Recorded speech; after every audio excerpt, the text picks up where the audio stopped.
এখন দাবি একটাই পাঁচটা। বর্তমান সরকার সে কিভাবে এসেছে সেটা 17 কোটি মানুষ জানে। রাতের ভোট দিনে হয়েছে, মেনে নিতে না পারছে, মানলো, মানুষ চুপ করেছিল, কেননা যাক চুপ থাকি। দ্বিতীয়বার চুপ করেছে আলেম ওলামাদের ভুল, নির্যাতন নিপীড়ন করে কারাবন্দী করেছে, তারপরে জনগণ চুপ রয়েছে। কিন্তু এবার ছাত্রীদের উপর যেভাবে নির্যাতন নিপীড়ন চালাইছে সেটা 71-এ চালাইছে কিনা সেটাও সন্দেহ আছে, রাইট? সেই নিপীড়ন এবার আর মেনে নেওয়া যাবে না। ছাত্রদের উপর যেভাবে নির্যাতন করেছে, আমার ভাইদের কি অপরাধ ছিল? নিরস্ত্র বাহিনীর উপর একাধিক গুলি করে মারছে, তার জবাব দিতে হবে আইনমন্ত্রী। অতি দ্রুত আইনমন্ত্রীর পদত্যাগ চাই।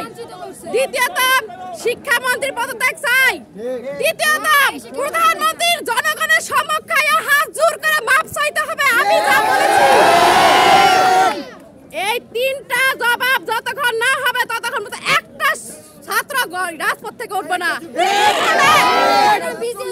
ছাত্রলীগ না, কোন যুবলীগ না, এখানে মেধা আছে, এখানে সবার জন্য।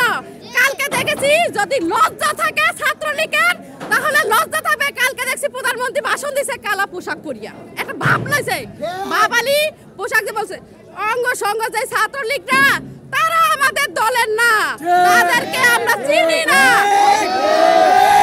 তাই আপনাদের লজ্জা হওয়া দরকার, মনে দিলের ভিতরে ঘৃণা হওয়া দরকার যে আমাদের যারা বয়কট করছে ওই সরকারে আমরা বয়কট করব। আমরা এই সরকারের সাথে হাত মিলাবো, কেননা এই সরকার যেভাবে কি আছে এখন সরকার তোমারও পদত্যাগ করা দরকার। তোমার এই দেশ থাকার কোনো অধিকার নাই।